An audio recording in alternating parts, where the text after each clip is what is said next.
सुरासुरा सेवित पाद पंकजा करे विराजत कमनीय पुस्तका विदेश्च पत्नी कमलासन प्रिया सरस्वती नृत्यतु वाचि मे सदा। वसुदेव सुतं देवं कंसचाणूरमर्दनं देवकी परमानंदं कृष्णं वंदे जगद्गुरुं। देहम त्यजन देह છોડીને ય પ્રયાતિ જે જાય છે તે પરમ ગતિને પામે છે। ઓમકારનો જપ કરતો કરતો માણસ જગત છોડે તો પરમ ગતિને પામે। આવા સામાન્ય અર્થો પકડી લેવા માટે આપણે ટેવાયેલા છે, કારણ કે આ સહેલામાં સહેલું કામ છે। મરતી વખતે ખાલી ઓમ બોલાય અને મુક્તિ મળતી હોય તો જિંદગીભરની ઉપાધિ શા માટે? ગમે તેવું જીવીએ અને છેલ્લે ઓમ બોલી નાખીએ તો આટલી સસ્તી વાતો નથી આ બધી। તેથી આ બધા જ શ્લોકો જરા જુદા સંદર્ભમાં સમજવા જોઈએ। આ શ્લોક એક જુદી ઊંચાઈ પછી આવ્યો છે। ગયા વખતનો વિષય જો ધ્યાનમાં હશે તો 4 વાતો જીવનમાં આવી જોઈએ એમ ભગવાને પહેલાં કીધું ને પછી ઓમકારના જપની વાત થાય છે। અધિકાર ભેદ અહીંયા જ આવે છે। ઓમકારનો જપ કરવા માટેનો પણ એક અધિકાર જોઈએ। જે ઉઠે તે ઓમકારનો જપ કરે એ ચાલે નહીં। એનું કારણ વિરક્તિ આવ્યા વગર, વૈરાગ્ય આવ્યા વગર ઓમકારનું જપ કરાય નહીં। એનો અધિકાર આ છે। યોગ દર્શન કે છે આવી રીતનું, દ્રષ્ટાનું શ્રવિક વિષય વિતૃષ્ણસ્ય વશીકાર સંજ્ઞા વૈરાગ્યમ। ઓમકારનું જપ કોણ કરે?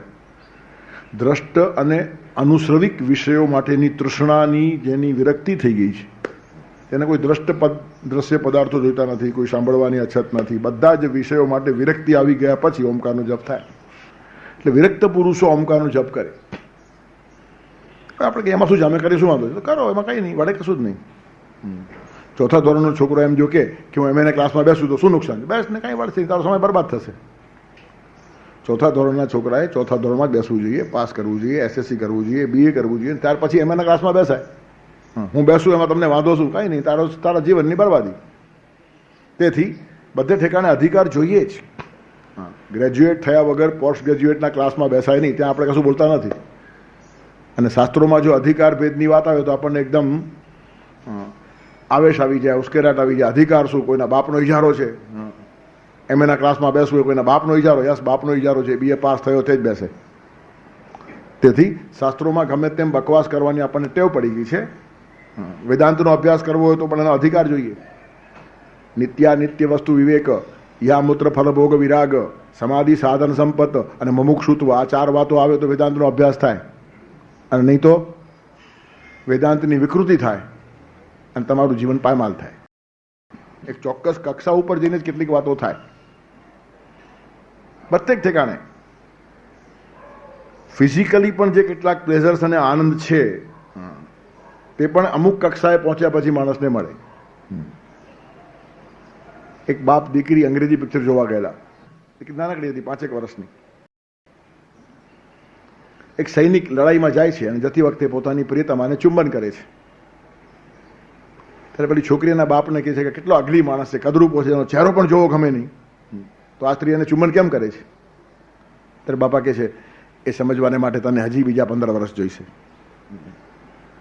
એનું કારણ દાંપત્ય જીવનનું જે માધુર્ય છે ને તે અમુક અવસ્થા થયા પછી જ ખબર પડે। તેથી આ અગલી સૈનિક છે ને એનો ચહેરો આવો છે, તેની ચર્ચા 5 વર્ષની છોકરીને ખબર ન પડે, એના માટે 15, 16 વર્ષ, 17 વર્ષની ઉંમર થવી જોઈએ।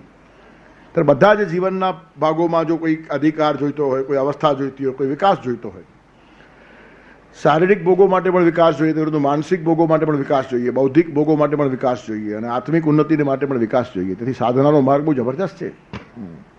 મરતી વખતે ખાલી ઓમ બોલ્યા અને પતી ગયું, આવા ભ્રાંતિમાં કોઈ રહે નહીં। એટલે ગીતાકાર બહુ સરસ વાતો ગયા શ્લોકમાં એમણે સમજાવી। સર્વદ્વારાણી સંયમ્ય મનોરુધિ નિરુદ્ય છે મૂર્ધન્યાધાય આત્મના પ્રાણમ આસ્થિતો યોગ ધારણામાં। 4 વાતો પહેલી આવી જોઈએ, પછી ઓમકારનો જપ। સર્વદ્વારાણી સંયમ્ય, બધા ઇન્દ્રિયોના દ્વાર ઉપર સંયમ છે, નિગ્રહ નહીં। બહારના બંધ કરાય નહીં, બહારના બંધ કરો તો અંદરનો માણસ બહાર જાય નહીં, બહારનો માણસ અંદર આવે નહીં। વિવેક બેસાડવાનો, વિવેક। દરવાજા બંધ કરવાથી તમારા ઘરે ગુંડો તો નહીં આવે, પણ સંત પણ નહીં આવે, સાધુ પણ નહીં આવે। દરવાજો બંધ કરતો હોય પોતે બહાર જઈ શકશો નહીં, તેથી કાન ફોડી નાખવા કે આંખ ફોડી નાખવા એ કંઈ વિષયોથી બચવાનો ઉપાય નથી. વિષયો બહાર છે ને વૃત્તિઓ અંદર છે. બધી મહેનત વૃત્તિ ઉપર કરવાની, વિષય ઉપર નહીં. વૃત્તિ સારી હોય તો વિષયની તાકાત નથી તમને પજવી શકે. વૃત્તિ બગડેલી હોય તો સામે વસ્ત્રધારી માણસ પણ તમારામાં વિકાર નિર્માણ કરશે, અને વૃત્તિ સારી હશે તો નિર્વસ્ત્રધારી પણ તમારા મનમાં વિકાર પેદા નહીં કરી શકે. તે સામેના માણસોએ વસ્ત્રો પહેર્યા છે કે નહીં એ મહત્વનું નથી, તમારી વૃત્તિ કેવી છે એ મહત્વનું છે. કેટલાક નગ્ન ફરતા હોય તો પવિત્ર છે, અને કેટલાક કપડાં પહેરીને પણ નાગાઓ ફરતા હોય છે. તેથી વૃત્તિ એ મહત્વની વાત છે એમ ગીતાકારને કહેવાનું છે. તેથી સર્વદ્વારાણી સંયમ્ય, બધા દ્વાર ઉપર સંયમ કરો એટલે આંખ બંધ કરી નાખો, કાન બંધ કરી નાખો, કાન ફોડી નાખો, મારી આંખ ખરાબ કેમ જોઈએ છે, આ બધી સામાન્ય અવસ્થાઓ છે, વિકસિત માણસોના લક્ષણો નથી. વૃત્તિ બદલવાની આ મોટા મોટી વાત છે. સ્ત્રીના ચહેરાને ન જોવાથી હું સ્ત્રીથી બચીશ આ ભ્રાંતિ છે. એનું કારણ મનને બહુ વિકૃત ટેવ છે, જેની ના પડો ત્યાં વધારે મન જાય. જે લોકો સ્ત્રીનો ચહેરો જોતા નથી તે સ્ત્રીની સાથે જ 24 કલાક રમતા હોય છે એમ માનવા વાંધો નહીં. આટલા ભયભીત લોકો છે. એના કરતાં સ્ત્રીઓનો ચહેરો જોનારો માણસ વિકૃત હોતો જ નથી. બહુ સ્વાભાવિક હોય છે. ગાળ બોલનારો કે થોડો થોડો ક્રોધ કરનારો માણસ બહુ ખરાબ નથી હોતો, પણ ક્રોધનું દમન કરે છે ને એ માણસ ક્યારેક ખૂન કરી નાખે તો નવાઈ ના લાગે. એનું કારણ દબાણ આટલું ભયંકર છે. તેથી વિકૃતિઓને દબાવવાથી સ્પ્રિંગની જેમ વધારે ઉછળે. તેથી સંયમ શબ્દ બહુ જ મહત્વનો છે. ભારતીય સંસ્કૃતિ એ સંયમની સંસ્કૃતિ છે. ત્યાગની સંસ્કૃતિ આપણે બોલીએ છીએ કે અસ્મિતા ઊભી કરવાને માટે, પણ ત્યાગની પણ સંસ્કૃતિ નથી. ભારતીય સંસ્કૃતિ સંયમની સંસ્કૃતિ છે. આ શ્રુતિનો આદેશ છે, તેને ત્યક્તેને ભુંજીથા આહા. ભોગો ભોગવવાની ભારતીય સંસ્કૃતિએ ના પાડી નથી. ત્યાગપૂર્વક ભોગવો, તેને ત્યક્તેને ભુંજીથા આહા. તેથી કેવળ ભોગમાં જો માણસ પડે તો લંપટ થઈ જાય, અને કેવળ ત્યાગ ત્યાગ ત્યાગ કરશે તો નિરસ થઈ જશે. ઘણા માણસોના જીવનમાં રસ જ નહીં, બધી વસ્તુનો ત્યાગ. ત્યારે કેવળ ત્યાગી માણસ નિરસ થાય, અને કેવળ ભોગી માણસ લંપટ થાય, સંયમી માણસ સુગંધી થાય. સર્વદ્વારાની સંયમ્ય, ગીતાનો એક એક શબ્દ બહુ જ સમજવા જેવો છે. સંયમ્ય શબ્દ ભગવાન વાપર્યો છે અહીંયા. ત્યાં કોઈ નિગ્રહ દમનની વાત નથી કરી. તેથી બધા જ દ્વારો ઉપર જેણે વિવેક બેસાડ્યો છે, સંયમ બેસાડ્યો છે. ગયા વખતે આપણે એનો સરળ માર્ગ બી જોયો હતો કે આટલા બધા બારણા ઉપર તાળા લગાડવા, તેના કરતાં મેઇન ડોર બંધ કરી દેવાનું. બધી સ્વિચ બંધ કરવાને બદલે એક મેઇન સ્વિચ બંધ કરો તો ઘરના બધા જ દીવા બંધ થઈ જાય ને. એવી રીતનું એક મુખ્ય બારણું છે, પણ તેમાં તાળું માર્યા પછી બીજી પણ એક અગવડ છે, અવર જવર બધી બંધ થઈ જાય. એટલે એ બારણા ઉપર ભગવાનને બેસાડી દો. એટલે ભક્તિ આ એક જ માર્ગ છે. જગતની અંદર બચવાનું હશે તો ભક્તિ સિવાય બીજો રસ્તો નથી. ઘણા બધા કર્મયોગીઓ આપણને પડી ગયેલા દેખાય છે, અને ઘણા જ્ઞાનીઓના જીવનમાં સત્યાના સ્તરો દેખાય છે. ભલે જ્ઞાન અને કર્મની બધી ચર્ચા આપણે કરીએ, પણ ભક્તિમાં આપણને ભગવાનનો સાથ છે, અને ભગવાનના સાથ વગર બચવું મુશ્કેલ છે. મારા પુરુષાર્થથી, મારી સાધનાથી, મારા જ્ઞાનથી હું તરી જશે માનતો હશે તો માણસ ભ્રાંતિમાં છે. અને એ જ વાત વગાડી વગાડીને પુષ્ટિ માર્ગમાં મહાપ્રભુજીએ કીધી છે. મહાપ્રભુજી સામે સાષ્ટાંગ પ્રણામ કરવાનું મન આટલા માટે થાય છે કે હિમાલયની ટોચ ઉપર બેઠા પછી પણ ભક્તિ નહીં જવી જોઈએ. એનું કારણ ભક્તિ ખલાસ તો માણસ ખલાસ.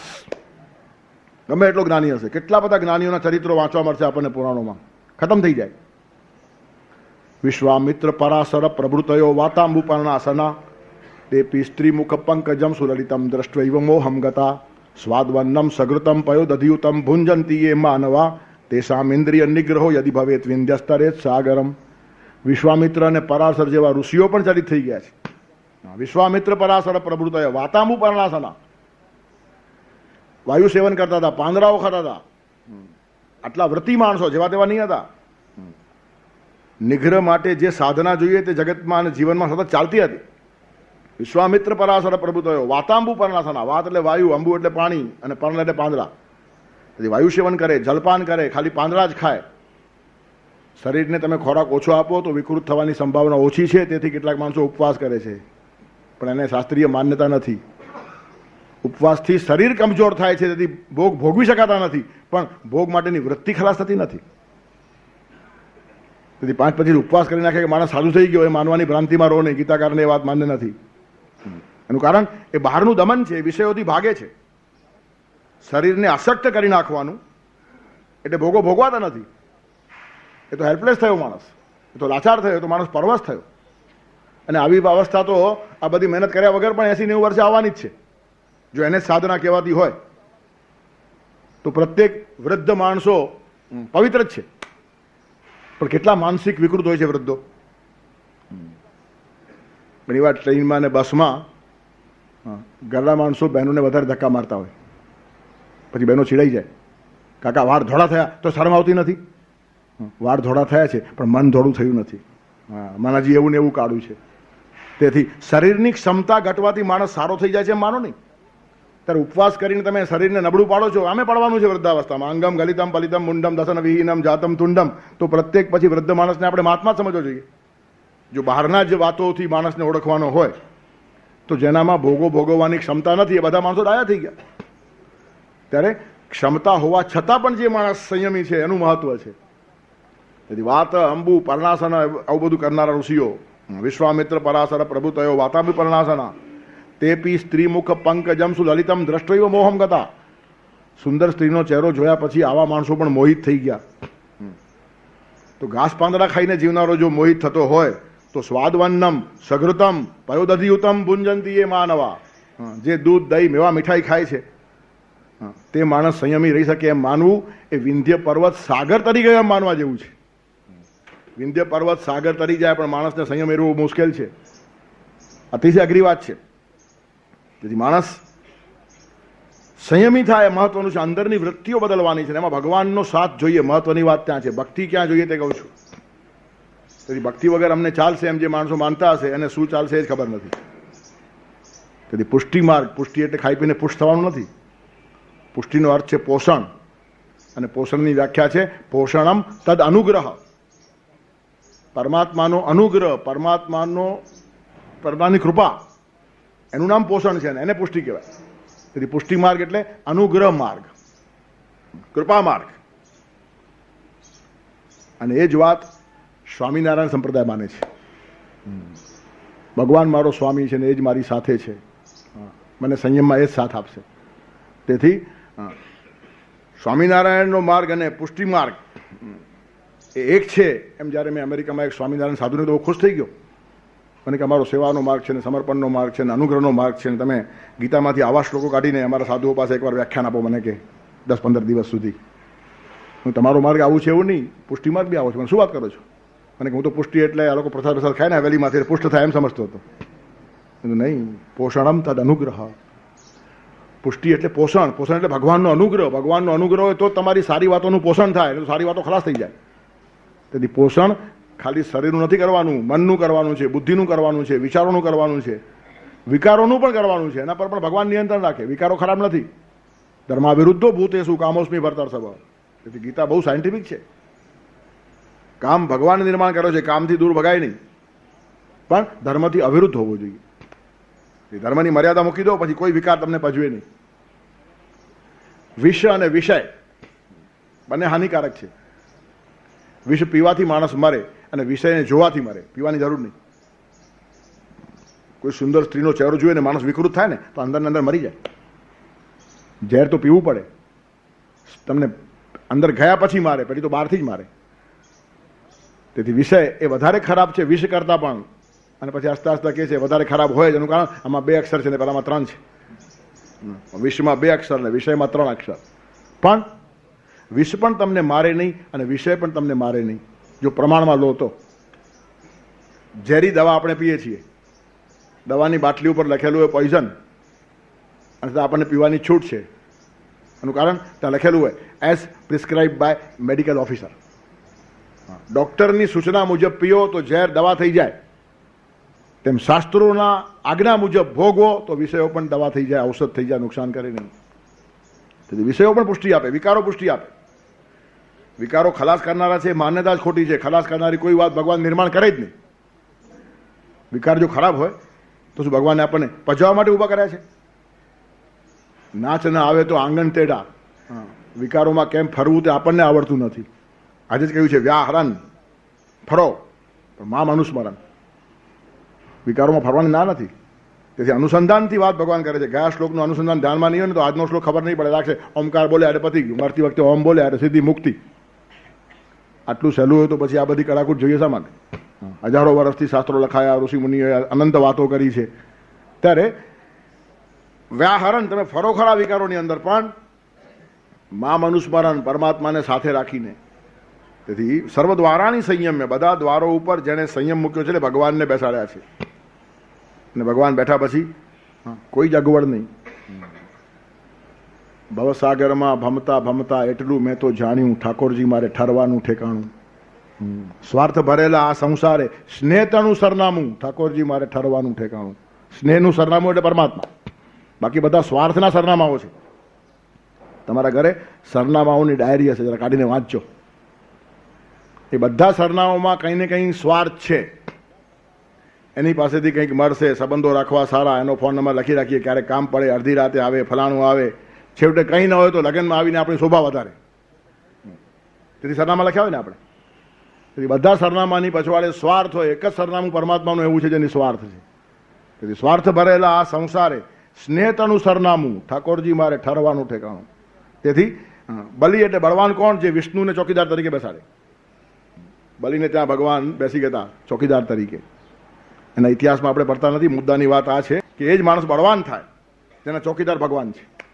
એનું કારણ ખોટા વિચારને આવવા ન દે, ખોટી વ્યક્તિને આવવા ન દે, ખોટા વિત્તને આવવા ન દે, ખોટી વસ્તુને તમારી પાસે આવવા ન દે. ચોકીદાર છે. તમારા જીવનની બધી જ સારી વસ્તુઓની રક્ષા કરે, સારી વસ્તુઓને આવતા રોકે નહીં અને ખરાબ વસ્તુને આવવા દે નહીં. આવો ભગવાન ચોકીદાર બેસી જાય ને તેનું જીવન પછી નિશ્ચિંત થઈ જાય. તેથી આ ધારણા છે ને ત્યાર પછી ઓમકારની વાતો આવે છે. ત્યારે સર્વ દ્વારાની સંયમ્ય, મનોરુધિ નિરુદ્ધ છે. મન અને બુદ્ધિ આપણે જોયું એક જ છે. સંકલ્પ વિકલ્પ કરે ત્યારે એને જ મન કહેવાય, અને નિશ્ચય કરે, નિર્ણય કરે ત્યારે એને જ બુદ્ધિ કહેવાય. જ્યાં સુધી દ્વિધા અવસ્થામાં એ તત્વ છે ત્યાં સુધી એનું નામ છે મન, અને પાકું થઈ જાય ત્યારે એનું નામ થાય બુદ્ધિ. સંકલ્પ વિકલ્પાત્મકમ મનઃ તત્રસા નિશ્ચયાત્મિકા બુદ્ધિ. નિશ્ચયાત્મિકા થઈ કે એને જ બુદ્ધિ કહેવાય. મન અને બુદ્ધિ બે અલગ વસ્તુઓ નથી, એના બે ફંક્શનિંગ છે, ડામાડોળ છે. આ કે આ કે આ તમને ગુચવતું હોય ત્યારે તમારું મન રમે છે, અને હવે આ જ નક્કી થયું ત્યારે બુદ્ધિએ નિર્ણય લીધો. તેથી સંકલ્પો સગડા પ્રભુને તું સોંપજે, નિર્ણયો જીવનમાં એના તું માનજે. મન બુદ્ધિ જેના છે તેને તું સોંપજે, મરણું પ્રભુના ચરણમાં તું રાખજે. ભક્તિ સમજાવી છે ગીતામાં વાંચજે, મરણું પ્રભુના ચરણમાં તું રાખજે. તેથી મનના સંકલ્પ વિકલ્પો, બુદ્ધિના નિર્ણયો, મનો રુધિ નિરુદ્ધ છે. મન અને બુદ્ધિ બંનેને હૃદય તરફ લઈ જાઓ. એટલે હૃદયથી જીવો, હૃદય શૂન્ય થઈને જીવો નહીં. આજે મટીરિયલી આસમાન સુધી પહોંચી ગયેલા રાષ્ટ્રો પર દુઃખી શા માટે છે? હૃદયથી જીવતા નથી, બુદ્ધિથી જીવે છે. બુદ્ધિ માથામાં છે, માથાને ભટકવાની ટેવ છે, હૃદયને ભેટવાની ટેવ છે. તેથી હૃદયથી જે માણસ જીવે ને સાચો માણસ. બુદ્ધિશાળી માણસો સુખી હોતા નથી જો અંદર હૃદય ભળે નહીં તો. તેથી બુદ્ધિમાન હોવું એ આશીર્વાદ પણ હોઈ શકે અને અભિશાપ પણ હોઈ શકે. આશીર્વાદ ક્યારે થાય? જો હૃદયમાં પ્રવેશી જાય બુદ્ધિ તો. તેથી મનો રુધિ નિરુદ્ધ છે. મનને અને બુદ્ધિને હૃદયમાં પ્રવેશ કરાવો, એટલે ભાવનાથી જીવો. અને આખું જીવન ભાવના ઉપર ઊભું છે. Life is feeling express through reason resulting into action. જીવન મૂળતઃ એક ભાવના છે.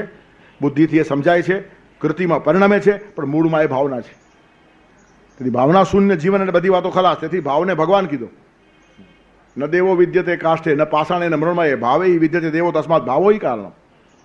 દેવ કંઈ લાકડામાં નથી, પથ્થરમાં નથી, ધાતુમાં નથી. ગમે એટલી મૂર્તિઓ બનાવો, હૃદયમાં ભગવાન છે ને ત્યાં ન હોય તો ક્યાંય નથી. તમારા હૃદયમાં ભગવાન હશે ને તો જ્યાં બેઠો ત્યાં ભગવાન છે જ. અને હૃદયમાં ભગવાન ન હોય તો કૈલાસ આંટો મારી આવશો ને શિવજી મળે નહીં, ખાલી કૈલાસનો ધક્કો થાય. ધક્કા ઘણા માણસો ખાઈ આવે. કોઈ જતું છો કાશી અને કોઈ જતું છો કાબા, મન તો બેઠું રાજ કરે ને પગ તો ખાતા ધક્કા. કોઈ કાશી જાય, કોઈ મક્કા જાય, આપણે ધક્કા જ છે. તેથી ભગવાન એ ભાવરૂપ છે, ત્યારે ભાવથી જીવવા મહત્વની વાત છે. અને બધી જ ડેવલપ કન્ટ્રીઝમાં આપણને જે અછત દેખાય છે આ દેખાય છે. ભાવ શૂન્યતા આવતી જાય છે. બુદ્ધિ વધે, સમૃદ્ધિ વધે, ક્રિયાશક્તિ વધે, બધું જ વધે, પણ ભાવ ઘટે. બજાર ભાવ બહુ વધે, હૃદયનો ભાવ ઘટે. બજાર ભાવ અને હૃદયના ભાવને મેળ પડતો નથી. જ્યાં જ્યાં બજાર ભાવની ભાષા આવી તે પરિવાર પરિવાર ન રહે, તે મંદિર મંદિર ન રહે, બધા બજાર થઈ જાય. મંદિરો પણ બજાર થઈ જાય. હૃદયનો ભાવ ખોવાઈ ગયો પછી મંદિર બજાર, અને હૃદયનો ભાવ સાચો ને જીવતો હોય તો બજાર પણ મંદિર. મંદિરને માણસો બજાર બનાવી શકે અને બજારને માણસો મંદિર બનાવી શકે, આટલી શક્તિ ભગવાને માણસને આપી છે. બજાર પણ મંદિર થઈ જાય. એનું કારણ ન્યાય, નીતિ, પ્રામાણિકતા, પરિશ્રમ, એનાથી મારે કમાવું છે અને જે મળશે તેમાં પરોપકારમાં થોડું ખર્ચવું છે. એનું કારણ મેં જે સોશિયલ એનિમલ, સમાજના મારા ઉપર અનંત ઋણો છે. નાનાથી મોટો માણસ એમને એમ થતો નથી. અનંત લોકોના ઋણ છે આપણા ઉપર. મા બાપના ઋણો છે, અડોશી પડોશીના ઋણ છે, મિત્રોના ઋણો છે, શિક્ષકોના ઋણો છે, ગુરુજનોના ઋણ છે, નેતૃત્વના ઋણો છે. અનંત માણસોએ આપણા જીવન ઘડતરમાં ભાગ ભજવ્યો હોય અને બધા જ માણસો કંઈ ખરાબ હોતા નથી. તમે તમારા ઘર નીચે ગાડી મૂકો છો તો કોઈ માણસ ગાંડો થઈને ઉપરથી પથ્થરો ફેંકતું નથી, તો રાત્રે તમે ક્યાં જોવા જાઓ? પણ સારમાનસાઈ માણસોમાં છે અને ન હોય તેવા માણસો 1000માં એકાદ હોય. બાકી 999 માણસો સારા છે, તેના કારણે સમાજ ટકે છે. તો એ સમાજની સારમાનસાઈ ટકી રહે તેના માટે મારા સંપત્તિનો, સમયનો, શક્તિનો થોડોક હિસ્સો મારે આપવો જોઈએ. આ સમજણમાંથી સત્કાર્યો ઊભા થાય છે. અને આવો માણસ પૈસા કમાતો હશે ને તો એનો પૈસા કમાવો એ પણ ભક્તિ જ છે. એનું કારણ કેટલાક કામો પૈસાથી થાય છે, તો ભગવાન મારા જેવા પવિત્ર માણસને પૈસો આપશે તો પવિત્ર કામમાં પૈસો જશે. મારા જેવો માણસ અડધો કલાક સંસ્કારને માટે આપે, સારું છે. કેટલાક લોકો આપણે ત્યાં આપે છે, બાળકોને સારા શ્લોકો શીખવવાના, સારા વિચારો આપવાના, એ ભક્તિ છે, ભગવાનની પૂજા છે. એનું કારણ આવતીકાલનો સમાજ આમાંથી નિર્માણ થવાનો છે. તેથી મારા સમયમાંથી, મારા શક્તિમાંથી, મારા સંપત્તિમાંથી થોડુંક થોડુંક આપતા જઈએ ને તો આખું જીવન જ મંદિરમય બની જાય. આપણે માત્ર મંદિરમાં જઈએ છીએ અને પછી ભગવાનને ગમે એવું એક પણ કામ કરતા નથી. એટલે કહેવાનું તત્પર શું છે? કામ કર્યા વિણ તુજને મળતા મનડું તો શરમાય, ભાવ ભર્યા ગીતો હૃદયથી ગવાય. જ્યાં સુધી હૃદય ભરતું નથી ને ત્યાં સુધી બધી વાતો અધૂરી છે. કોમ્પ્યુટરમાં ને માણસમાં આ જ ફરક છે. કોમ્પ્યુટર બુદ્ધિના બધા કામો કરી આપે છે, હૃદયનું એક પણ કામ કરી શકતું નથી, આટલું આગળ વધ્યા છતાં. હૃદય જે કામ કરે છે ને એ કોમ્પ્યુટર નહીં કરે. અને કોમ્પ્યુટરના સાનિધ્યમાં રહી રહીને માણસ કોમ્પ્યુટર થઈ જાય એ શોભાસ્પદ નથી. કોમ્પ્યુટર એ મારું સાધન છે.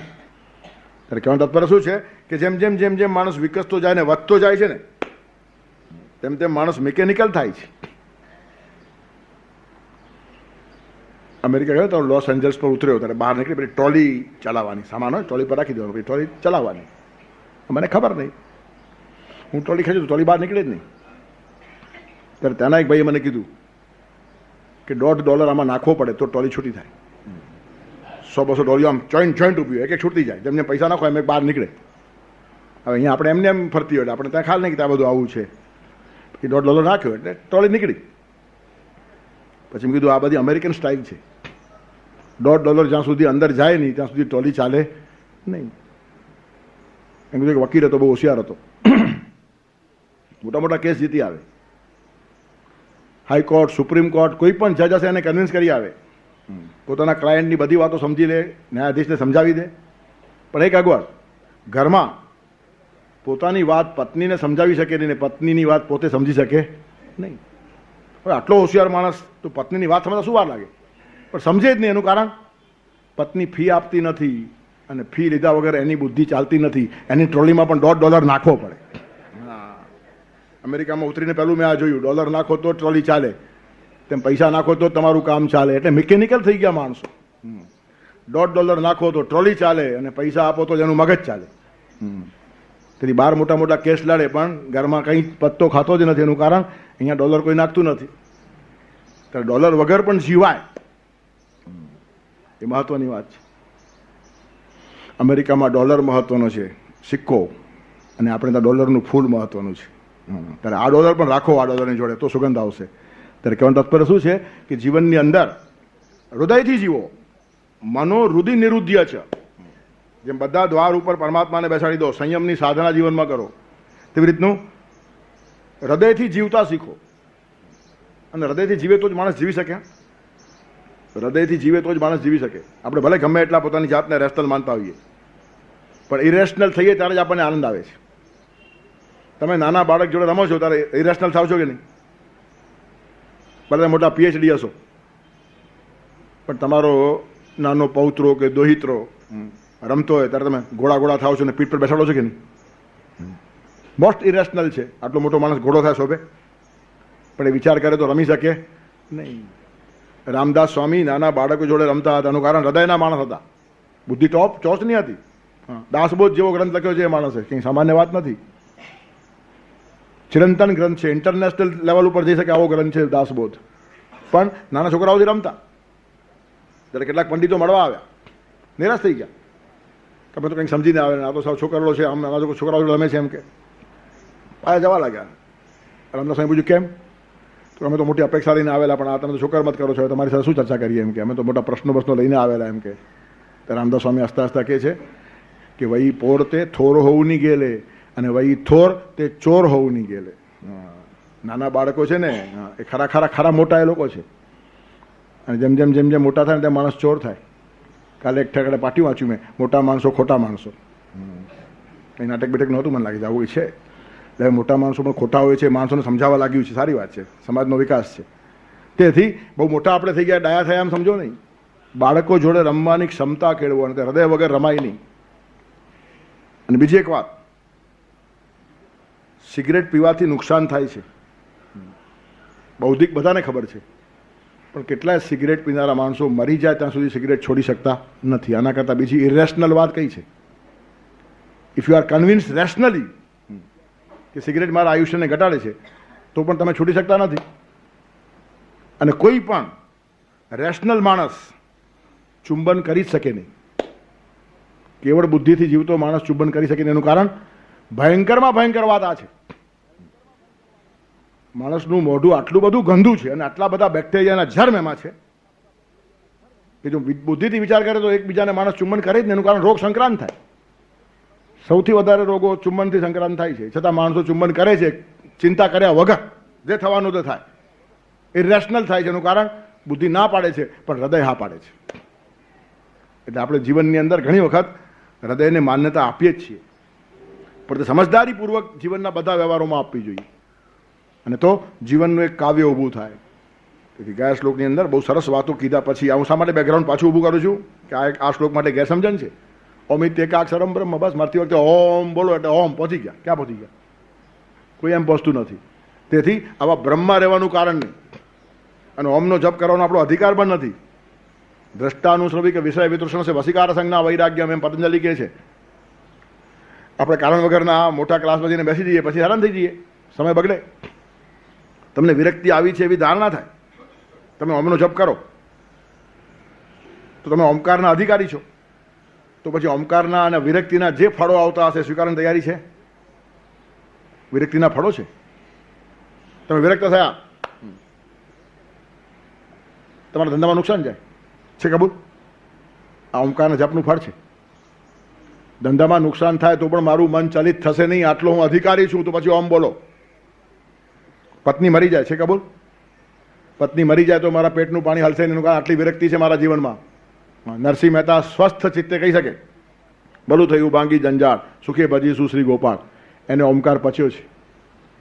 એટલે ઓમકારના શું ફળ છે તે આપણને ખબર જ નથી ને આપણે ઓમ ઓમ ઓમ ઓમ કર્યા જ કરીએ છીએ. તેથી ઓમકારનો જપ ગમે તે માણસ કરે નહીં. વિરક્તિ આવ્યા પછીની વાતો છે આ બધી. એટલે આગળનો શ્લોક પાયામાં છે અને તેના ઉપર આ શ્લોક ઉભેલો છે. આવી આખી જીવનધારા પહેલી થવી જોઈએ. એ તો સામાન્ય માણસ જો બોલવો હોય ને ઓમ, તો ડાયલ્યુટ કરવું જોઈએ. નાના બાળકોને દૂધ પચે નહીં તો ડૉક્ટરે થોડું પાણી નાખીને પીવડાવો. હવે તો બધાને પીવડાવે છે, સવાલ જ નથી હવે તો. એનું કારણ કોઈને જ પચશે નહીં, દૂધવાળાને ખબર છે. બધાના આંતરડા નબળા થયા છે, એટલે એ સેવા પોતાની મેળે જ કરે છે એ લોકો. પણ થોડુંક ડાયલ્યુટ કરવું પડે, તેમ ઓમકારને ડાયલ્યુટ કરવાનો. તેથી ઓમ ન બોલતા હરિ ઓમ બોલો, પછી વાત પતી ગઈ. પછી નિર્ગુણ નિરાકારમાં તમે સગુણ સાકારમાં આવી ગયા. તેથી હરિ ઓમ બોલો, ઓમ નમઃ શિવાય બોલો, ઓમ નમો ભગવતે વાસુદેવાય બોલો. આપણો અધિકાર. ભાઈ ખાલી ઓમ ઓમ ઓમ ઓમ સંન્યાસીઓ, અને તે પણ સાચા હોય તો, નહીં તો એ દુઃખી થઈ જાય. ખરેખરી વિરક્તિ અંદરથી જેને આવી હોય ને તેવા સંન્યાસીઓ ઓમકાર બોલે. બાકી બધા લોકોએ હરિઓમ બોલવાનું, ઓમ નમો ભગવતે વાસુદેવાય બોલવાનું, ઓમ નમઃ શિવાય બોલવાનું. ખાલી ઓમ અમે એકદમ ઊંચું કરીએ છીએ, લોકોને ઊંચું કરવાની બહુ ટેવ હોય, એટલે પણ ઉપરથી ધીરે ધીરે ઉપર જવાય ને પડી જાય, ત્યાં સુધી જવાય, કબૂલ. પણ એના આ સ્ટેજીસ છે. સર્વદ્વારાની સંયમ્ય મનો રુધિર નિરુદ્ધ છે, મૂર્ધનાદાત્મન પ્રાણમ આશિત યોગ ધારણામ. પ્રાણને મસ્તકમાં લઈ જાઓ. મૂર્ધની આધાય આત્મના પ્રાણમ, પોતાના પ્રાણને મસ્તકમાં લઈ જાઓ. પ્રાણ એટલે જીવવાની ઈચ્છા, જીજીવિષા. જીજીવિષા એ જ પ્રાણ છે. તો આપણી જીજીવિષા હંમેશા મસ્તક તરફ જવી ઉર્ધ્વગામી હોવી જોઈએ. એટલે હલકી વાતોને માટે જીવો નહીં. જીવવાનો ધ્યેય, જીવવાની અભિલાષા ઊંચી રાખો, હલકી વાતોને માટે નહીં. મારે જીવવું છે પણ અભિલાષા ઉન્નત હોય. ખાલી ખાવા પીવાને માટે હું જીવતો નથી, જીવું છું માટે ખાવા પીવું છું, જીવીને મારે બીજું કશું કરવાનું છે. તેથી ખ્યાલ હોય તો 5-6 વાતો ગયા વખતે મેં કીધેલી કે ખાવું પીવું, પહેરવું ઓઢવું અને હરવું ફરવું, એ 6 માઇનસ કરીને પછી તમે શું કરો છો એ વિચાર કરો, તમને ખબર પડે તમે શા માટે જીવો છો. ખાવા પીવાનું કોમન છે, એ બહુ સહજ થવું જોઈએ. પહેરવા ઓઢવાનું બી ઠીક છે, હરવા ફરવાનું ઠીક છે. આ બધા અસ્તિત્વને પુષ્ટિ આપશે, જીવનનો વિકાસ કરશે, એવી કઈ વાત કરો છો. ને આપણે રવિવારે સવારના જે મળીએ છીએ ને, તેનું મહત્વ એટલા માટે છે કે આમાં કશું ખાવું પીવું નથી, આમાં કશું પહેરવું ઓઢવું નથી, આમાં કશું હરવું ફરવું નથી. આ 1 કલાક છે તે વિકાસને માટે છે. અને તેઓ અડધો કલાક પોતાના ઘરે પણ રોજ કાઢવો જોઈએ. પ્રત્યહમ પ્રત્યવેક્ષેત નરશ્ચરિતમાત્મન કિમનું મેં પશુભિસ્તુલ્યમ કિંબા સત્પુરુષ રીતિ. પ્રત્યહમ પ્રત્યવેક્ષેત, રોજ નિરીક્ષણ કરો. રાતના સુધી વખતે 10 મિનિટ બેસો એકલા કે આજે આખો દિવસ હું જીવ્યો તે પશુ જેવું જીવન હતું કે માણસ જેવું હતું. આખા દિવસમાં એવું કયું કામ કર્યું જે માણસ જ કરી શકે, પશુ ન કરી શકે. આપણે જમ્યા એમાં એ તો પશુ બી જમે છે, કરી શકે ને માણસ હોય તે જ કરી શકે એવું એક પણ કામ જો આખા દિવસમાં થયું ના હોય તો એ દિવસ આપણો એનિમલ લાઈફનો થયો. પશુ જીવનમાં એની ગણના થઈ, મનુષ્ય જીવનમાં નહીં. જે આખા દિવસમાં જો અડધો કલાક આપણે સારું કામ કર્યું હોય તો અડધો કલાક મનુષ્ય જીવનનો થયો. તેથી આપણી એક અસ્તિત્વની આયુષ્ય અને વિકાસની આયુષ્ય જુદી હોય. તમારી અસ્તિત્વની આયુષ્ય 70 વર્ષ હોઈ શકે અને વિકાસની આયુષ્ય 7 મહિના પણ હોઈ શકે. એનું કારણ ક્યારેક અડધો કલાક, ક્યારેક 5 કલાક, ક્યારેક પોણો કલાક, એનો ટોટલ મારો તો 70 વર્ષમાં 8-15 દિવસ, મહિનો 2 મહિના માન થાય. આટલો જ સમય સારા કામમાં ગયો છે, બાકી બધો ખાવા પીવા, પહેરવા ઓઢવા, સુવામાં, રમવામાં, ફરવામાં ગયો છે. તેથી વિકાસને માટે જે થાય તે મહત્વની વાત છે. તેથી પ્રાણને મસ્તકમાં લઈ જાઓ એટલે જરા ઊંચાઈથી જીવો, સંકલ્પ મોટા રાખો, નાના બટકા સંકલ્પો નહીં. તેથી ઊંચાઈથી જીવવાની કલ્પના. અને આસ્થી તો યોગ ધારણા, યોગ ધારણા કરો એટલે ચંચલ થાવ નહીં, સ્થિરતા જીવનમાં કેળવો. અને આ 4 વાતો જીવનમાં આવી કે પછી ઓમ ઇત્યેકાક્ષરમ બ્રહ્મ, પછી ઓમ એકાક્ષર છે તેનો જે ઉચ્ચાર કરે છે વ્યાહરણ અને મા મનુસ્મરણ. ઓમનો ઉચ્ચાર અને મારું સ્મરણ. ઓમ છે એ નિર્ગુણ નિરાકારનું પ્રતીક છે અને મામ છે એ સગુણ સાકારનું પ્રતીક છે. મારું સ્મરણ કરો એમ ભગવાન કહે છે. ઓમનો ઉચ્ચાર કરો અને મારું સ્મરણ કરો. એ ભેગું થાય નહીં. નિર્ગુણ નિરાકારનો ઉચ્ચાર અને સગુણ સાકારનું સ્મરણ ભેગું કેમ થાય? બેડસેટ થઈ જાય, બંને બગડે. કોઈ દિવસ એક સાથે 2 કામો થાય નહીં. તેથી અહીંયા ઓમના ઉચ્ચારની વાત જ નથી. અહીંયા ઓમની એક જીવન ધારા છે, તેમાં વ્યાહરણ એટલે ફરવાની વાત છે. ઓમની જીવન ધારણામાં ફરો. ઓમની એક જીવન ધારણા હોય છે અને તે પ્રમાણે માણસને ફરતા આવડવું જોઈએ. ઓમની જીવન ધારણા કઈ? તો ઓમ છે ને એ નિર્ગુણ નિરાકાર પરબ્રહ્મનું પ્રતીક છે. જેમ શાલિગ્રામ કે વિષ્ણુ છે કે શિવજી કે બધી મૂર્તિઓ છે એ બધી સગુણ સાકારના પ્રતીક છે અને ઓમ છે એ નિર્ગુણ નિરાકાર છે, પ્રતીક છે. એને બી આકાર તો આવ્યો, એનો આકાર વગર ચાલે જ નહીં. ઓમનું ધ્યાન કરે એ માણસ પણ કંઈક તો સામે રાખે જ છે ને. હવે તમે આવો ઓમ રાખો કે કૃષ્ણની મુરલીધરની મૂર્તિ રાખો કે રામ રાખો, તમારે આકારની જરૂર તો પડી જ. મુસ્લિમો સગુણ નિરાકારને માને છે, આકાર માને નહીં. પણ તોય કાબાના પથ્થરને ચૂમે જ છે. કંઈક તમને અવલંબન જોઈએ છે, હ્યુમન સાયકોલોજી છે. જવાના ક્યાં તમે? ત્યારે માણસને કશુંક જોઈએ છે. ત્યારે ઓમકારની એક જીવન ધારણા છે. ઓમનો તમે નિર્ગુણ નિરાકારનો જપ કરતા હશો તો સગુણ સાકાર ભગવાનનું ધ્યાન કરી શકો. એનું કારણ મન એક સાથે 2 વાતો કરતું જ નથી. એટલે અહીંયા આ લાઈનમાં જ ગરબડ ઊભી થાય. ઓમિત્યેકાક્ષરમ બ્રહ્મન વ્યાહરણ. ઓમનો જપ કરતો માણસ મારું સ્મરણ કરે, 2 વાતો ભેગી થાય નહીં. ઓમ ઓમ ઓમ બોલતા હોય તો ઓમ ઉપર ધ્યાન જાય. અને જો સગુણ સાકાર ભગવાન ઉપર ધ્યાન ગયું તો પછી ઓમ ટેપ રેકોર્ડની જેમ વાગે છે, કંઈ લેવા દેવા નહીં. આમને આમ ઓમ ઓમ ઓમ ચાલતું હોય છે. તેથી બાવાના 2 બગડે આવું થાય. પછી હવે તું બોલ કે ટેપ લગાવ, શું ફરક પડે છે? યાંત્રિક જપો જો કરવાના હોય તો ટેપ રાકડ જેવો સસ્તો રસ્તો નથી. તમારે જે મંત્ર બોલવો છે લગાડી દો ટેપમાં, પછી વાગ્યા કરે, તમારું કામ થઈ ગયું. ને કામ તમારા જીભને ત્રાસ, મોઢાને ત્રાસ. જો હૃદય એમાં ભળવાનું ન હોય, ભાવ એમાં ભળવાનું ન હોય અને ખાલી મિકેનિકલ જ બોલવાનું હોય તો પછી ટેપ રેકોર્ડ સારામાં સારી ચીજ છે. ત્યારે કહેવાનું તાત્પર્ય શું છે કે ઓમનો તમે જપ કરવા લાગશો અને સાથે ભગવાનનું સ્મરણ કરશો, બે ભેગું થાય નહીં. તો ખાલી ઓમ ઉચ્ચારવાની અહીંયા વાત નથી. ઓમની જીવન ધારણામાં વ્યાહરણ જે માણસ ફરે છે, અને ઓમની એક જીવન ધારણા છે. ઓમકાર છે ને એમાં 3 માત્રાઓ છે, 3.5 અર્ધબિંદી ઉપર છે પાછી. તો અ, ઉ અને મ 3 માત્રાઓ છે. અ એટલે વાણી, ઉ એટલે મન અને મ એટલે પ્રાણ. વાણી, મન અને પ્રાણ એ 3 મળીને ઓમ થાય. પણ ઉપર એક અડધી બિંદી છે ને, બહુ મહત્વની છે. એ અડધી માત્રા છે. તે 3 માત્રામાં વાણી, મન અને પ્રાણ આવે. પણ એમાં અડધી માત્રા ભળે ને પછી આખો જ્યારે ઓમ લખાય ને ત્યારે એનો સરવાળો વાણી, મન અને પ્રાણ ન થાય, આત્મા થાય. એ બધું કેમિકલી બધું મિક્સ થઈ જાય. જેમ કાથો અને ચૂનો ભેગો થાય લાલ રંગ થઈ જાય, નવું જ નીકળે એમાંથી. તેમાં 3 ભેગા થયા પછી નવું જ નીકળે. આમ ઓમકાર એટલે ત્રિભુવન, પૃથ્વી, અંતરિક્ષ અને આકાશ. પણ ઓમકાર થાય તો એનો અર્થ પૃથ્વી, અંતરિક્ષ ને આકાશ ન થાય, ત્રિભુવનાધીશ થાય. તેથી ઇન્ડિપેન્ડન્ટ જુઓ તો વાણી, મન અને પ્રાણની વાત છે, પણ જ્યારે જોઈન્ટ થઈ ગયા ત્યારે પછી આત્મા થઈ જાય. આમ જુઓ તો સ્વર્ગ, પૃથ્વી ને પાતાલ છે, અકાર ઉકાર મકાર એટલે, પણ ભેગા થાય એટલે ત્રિભુવનાધીશ ભગવાન આવીને ઊભા રહી જાય અહીંયા. તેથી આ અડધી માત્રાની વિશેષતા છે. હવે આની જીવન ધારણા ઓમકારમાં એ માણસ ફરે છે, એનો અર્થ શું છે? એની વાણી, એનું મન અને એના પ્રાણ પરમાત્માને માટે છે. આ ઓમકારની જીવન ધારણા છે. એ માણસનું મોઢું ખોલ્યું તો પરમાત્માનો મહિમા વધશે. મા મનુસ્મરણ, ભગવાનનું સ્મરણ ચાલે છે અને ઓમકારમાં ફરે છે. ફરે છે એટલે શું? ફરે એટલે માણસ કશુંક બોલે, કશુંક જીવે, કશુંક વિચારે. ત્યારે વાણી બોલે, મન થોડુંક વિચારે અને પ્રાણ જીવે. ત્યારે જેનું બોલવું, જેનું વિચારવું, જેનું જીવવું મા અનુસ્મરણ, ભગવાનને અનુસ્મરીને જ છે તે માણસ ઓમકારનો ખરો જપ કરે છે. તેથી ખાલી વાચિક ઉચ્ચારનું મહત્વ નથી. આપણે ભલે ઓમ બોલીએ પણ એ વાચિક ઉચ્ચાર કરતાં અંદરની ધારણા વધારે મહત્વની છે. અને અંદરની ધારણા શરૂ થઈ જાય ને તો તમારે બોલવું નહીં પડે.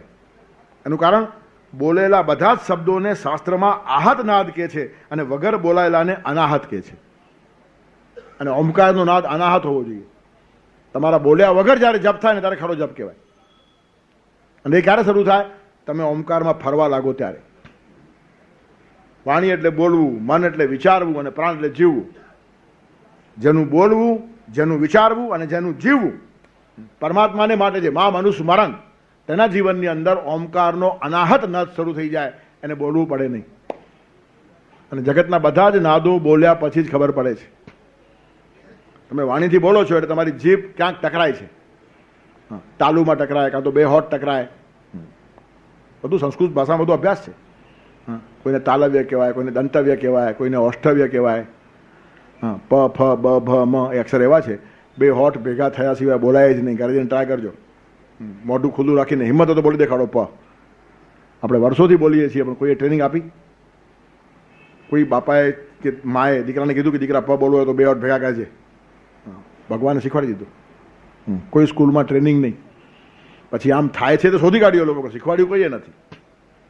હા, ત, થ, દ, ધ ન બોલો એટલે તમારી જીભ દાંતને લાગે છે. અને જેની જીભ દાંતને ન લાગતી હોય તે લોકો ત બોલી શકતા નથી, પછી ટ બોલે. ગીતાનો એક શ્લોક છે ને, કુરુ તસ્મૈવ તસ્માત્વમ. તો એક ભાઈ બોલતા હતા કુરુ ટસ્મૈવ ટસ્માત્વમ. એનું કારણ ત થાય જ નહીં. જ્યાં સુધી તમારી જીભ દાંતને લાગતી નથી ત્યાં સુધી ત, થ, દ, ધ ન બોલાય નહીં. આ દંતવ્ય અક્ષરો છે.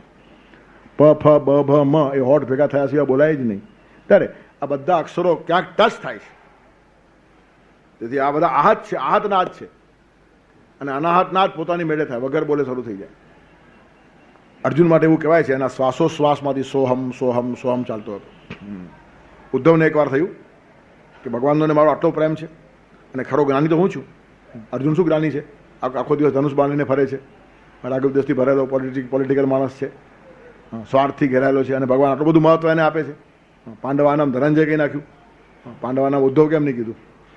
ગોકુળની અંદર કે મથુરાની અંદર ઉદ્ધવ હું છું એમ ભગવાને નહીં કીધું. કૃષ્ણને પૂછ્યું એણે કે તમારી આટલી બધી અર્જુન માટેની તમારી આટલી બધી મમતા, આટલી ધારણા કેમ છે?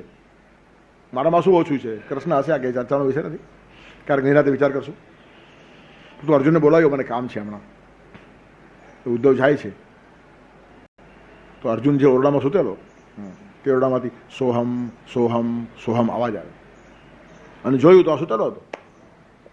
અર્જુન જાગતો નહોતો, એને ઉઠાડવો પડ્યો. સ્તબ્ધ બની ગયા છે ઉદ્ધવજી કે એના શ્વાસમાંથી પણ જે હવા નીકળતી સોહમ સોહમ સોહમ એને કહેવાય મામ અનુસ્મરણ. આવું જ અનુસ્મરણ ચાલે છે.